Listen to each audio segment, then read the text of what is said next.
कौन ये मुंडा बाबा रहस्य कहले धुंडार शिष्य मुंडा अटे तेणुक समस्ते मुंडा बाबा कहबार ताहा मुंडा बाबा नाम परिचित हेले।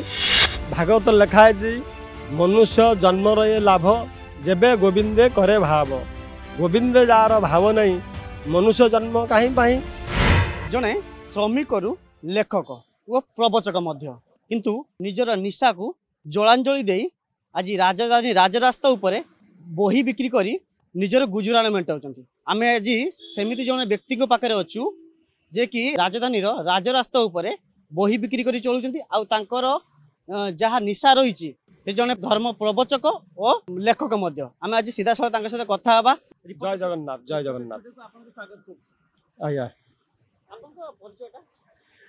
मोर नाम हूँ श्री सुभाष चंद्र महालिक घर हूँ भद्रक जिला चांदवाली थाना मत पंचायत मालवाड़ा ग्रामर। आपण को देखिले कि आपण जने श्रमिक थिले श्रमिक रु जने लेखक कौन पाई लेखक आपण बनिले आउ धर्म प्रवचक मध्य कौन पाई कौन घटना घटला देखो मो प्रथम अवस्था भुवनेश्वर आसिली एटे आसी मो हेल्पर काम करुले राजमिस्त्री हेल्पर काम कली 3 वर्ष पर राजमिस्त्री हेली तेणु राजमिस्त्री 7-8 वर्ष कर गुरु दीक्षा नेली। आमर संप्रदाय हूँ शाक्त संप्रदाय ये संसार रे वैष्णव शैव शाक्त गणपत्य शौर्य 5 जन उपासक रही तेणुक आमर हूँ शाक्त आदिशक्ति मातांकर उपासक मुझे धर्म दीक्षित हेली। मोर गुरुदेव होती श्रीमद विश्वगुरु धुंडा बाबा आउ कटक गुरुक्षेत्र कालियाबुदा प्रथम गुरुक्षेत्र सेटा तार शाखा हूँ भुवनेश्वर रसुलगढ़ अवस्थित। तेणुक गुरुंकर जो गुरु मु ग्रहण कली गुरुंकर जो मंत्र प्रदान करते जप करने द्वारा मनु मन ज्ञान उदय है।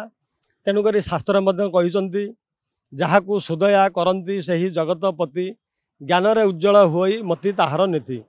तेणु गुरुंकर कृपा बल कि मु लेखा लेखि आरंभ कली आउ विभिन्न प्रकार शास्त्र पढ़ापढ़ी करी मैंने प्रवचन माध्यम जाऊँगी जो जहाँ सब डाकुंट जाऊँगी प्रवचन देउछि आई बाहर जीवन गति कर चली।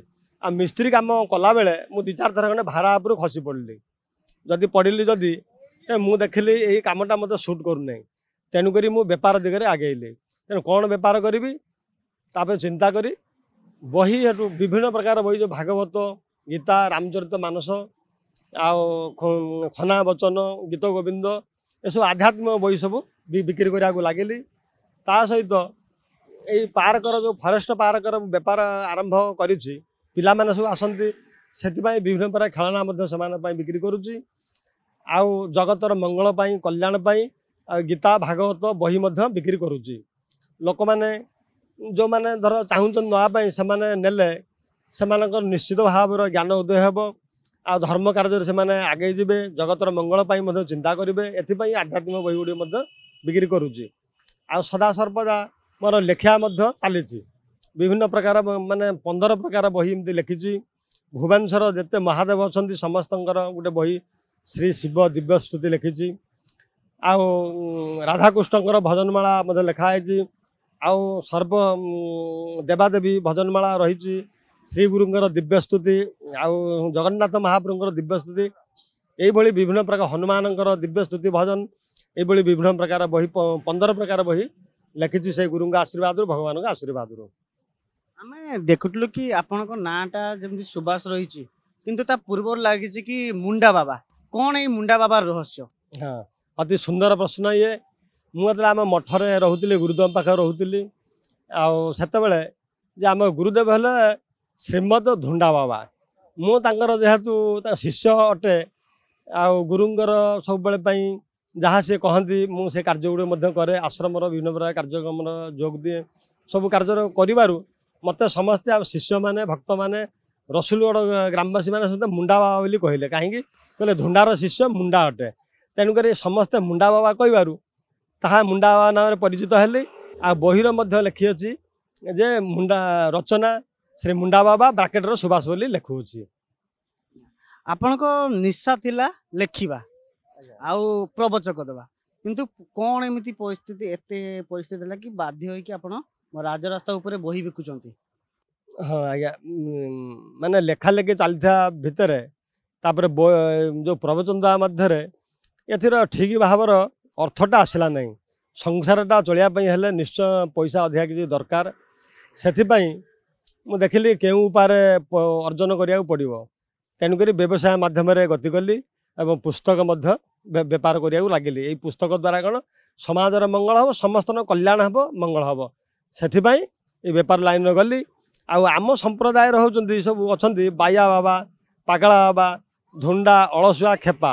ସେମାନଙ୍କ ନାଁ ହେଉଛି ସବୁ ଭଲ ଭଲ ନାଁ, କିନ୍ତୁ ସେମାନେ ସାଧାରଣ ସିଦ୍ଧି ହେଇସାରିଲା ପରେ ଏଇଭଳି ନାଁ ସବୁ ଦେଇଛନ୍ତି। ସେଥିପାଇଁ ଆମେ ମଧ୍ୟ ତାଙ୍କର ଶିଷ୍ୟ ହେଇଥିବାରୁ ଆମ ନାଁ ସୁବାସ ଥିଲେ ମୁଣ୍ଡାବା ଶ୍ରୀ ମୁଣ୍ଡାବା ବୋଲି ନାମଟା ରଖାଯାଇଅଛି।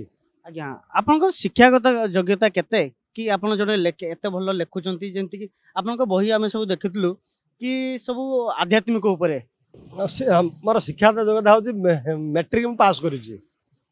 ଆଚ୍ଛା, କିନ୍ତୁ ବହିପତ୍ର ଗୋଟେ ଲେଖିବାର କାରଣ ହେଉଛି କ'ଣ, ଇଏ ହେଉଛି ମଣିଷର ଗୋଟେ ପ୍ରାରବ୍ଧ ଥାଏ। ପୂର୍ବାଭ୍ୟାସନ ତେ ନଇବ ହ୍ରିୟତ ହେବ ସପିସ ଜିଜ୍ଞାସର ବି ଯୋଗ୍ୟସ ଶବ୍ଦ ବ୍ରହ୍ମାତି ବର୍ତ୍ତତେ।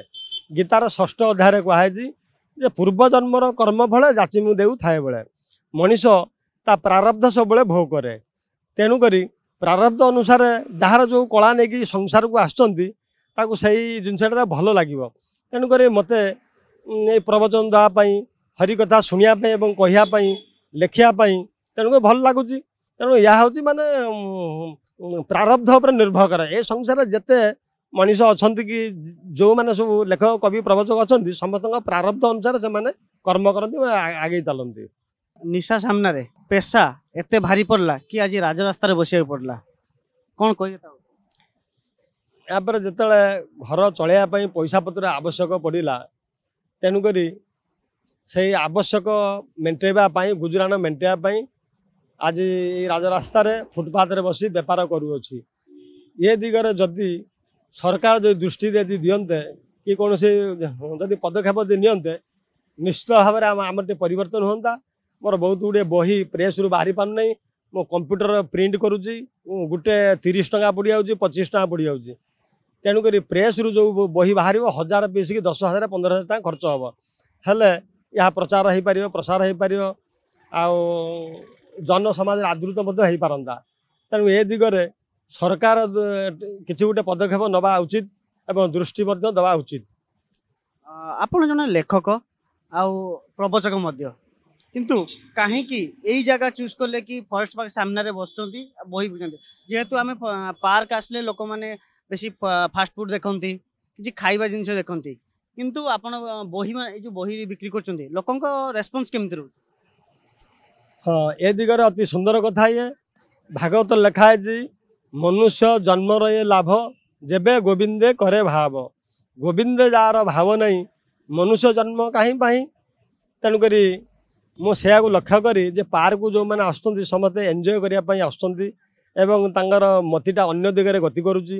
ଲୋକମାନେ ମଧ୍ୟ ଏମିତି କହନ୍ତି, ମୁଁ ଶୁଣିବାକୁ ମଧ୍ୟ ପାଏ। ତେଣୁ ସେମାନଙ୍କର ପରିବର୍ତ୍ତନ ପାଇଁ, ସେମାନଙ୍କର ମଙ୍ଗଳ ପାଇଁ, ତାଙ୍କର ଚିନ୍ତାଧାରାକୁ ବଦଳେଇ ଦେବା ପାଇଁ, ସମାଜର ଉପକାର କରିବେ, ସେମାନେ କେମିତି କରିବେ, ଠିକ୍ ମାର୍ଗରେ ଯିବେ, ସେଥିପାଇଁ ଆଧ୍ୟାତ୍ମିକ ପୁସ୍ତକ ଗୁଡ଼ିକ ଏଇ ଜାଗାରେ ହିଁ ବିକ୍ରି କରୁଅଛି। ଯେ ନିଶ୍ଚିତ ଭାବରେ ସେମାନେ ପ୍ରାୟ ସେମାନଙ୍କ ଲକ୍ଷ୍ୟ ମଧ୍ୟ ଆସୁଛି। ମୋ ପାଖରେ ପ୍ରାୟ ସମୟ ଆସିକି ମଧ୍ୟ ଠିଆ ହୁଅନ୍ତି। ଆଉ ବହି ହନୁମାନ ଚାଳିଶା, ଅନ୍ୟାନ୍ୟ ଯେଉଁ ଗୀତା, ଭାଗବତ ସବୁ କିଣିକି ନେଉଛନ୍ତି ଏବଂ ମଧ୍ୟ ପଢ଼ୁଛନ୍ତି। ତେଣୁକରି ଏହାଦ୍ୱାରା କ'ଣ ହେଉଛି ଯେ ସମସ୍ତଙ୍କର ଗୋଟେ ଆତ୍ମକଲ୍ୟାଣ ହେଇପାରିବ ଏବଂ ସେମାନେ ମଧ୍ୟ ଯଦି କୌଣସି ଖରାପ ଦିଗରେ ଗତି କରୁଥିବେ ଭଲ ବାଟରେ ମଧ୍ୟ ଯାଇପାରିବେ। ସେହି ଦୃଷ୍ଟିରୁ ହିଁ ସେୟାକୁ ଲକ୍ଷ୍ୟ କରି ସମସ୍ତଙ୍କର ମଙ୍ଗଳ ପାଇଁ, ଉପକାର ପାଇଁ ଏଇ ଜାଗାରେ ହିଁ ବହି, ଆଧ୍ୟାତ୍ମିକ ବହି ଗୁଡ଼ିକ ସବୁ ବିକ୍ରି କରୁଅଛି। ହଁ, ନିହାତି ଭାବେ ଦେଖୁଥିଲେ କି ଆମ ଯେଉଁ ବାବା ଜଣକ ଅଛନ୍ତି, ମୁଣ୍ଡା ବାବା, ସେମାନେ ତାଙ୍କ ନିଜ ଯେଉଁ ନିଶା ରହିଥିଲା ଲେଖିବା ଓ ପ୍ରବଚନ ଦେବା, କିନ୍ତୁ ପରିସ୍ଥିତି ବାଧ୍ୟ କଲା ଆଜି ରାଜରାସ୍ତା ଉପରେ ବସି ନିଜର ଗୁଜୁରାଣ ମେଣ୍ଟାଇବା ପାଇଁ, ବହି ବିକ୍ରି କରିବା ପାଇଁ। ଭୁବନେଶ୍ୱରରୁ କ୍ୟାମେରା ପର୍ସନ ସ୍ୱାଧୀନଙ୍କ ସହ ହରେକୃଷ୍ଣ ଗିରି, ରିପୋର୍ଟର୍ସ ଟୁଡେ।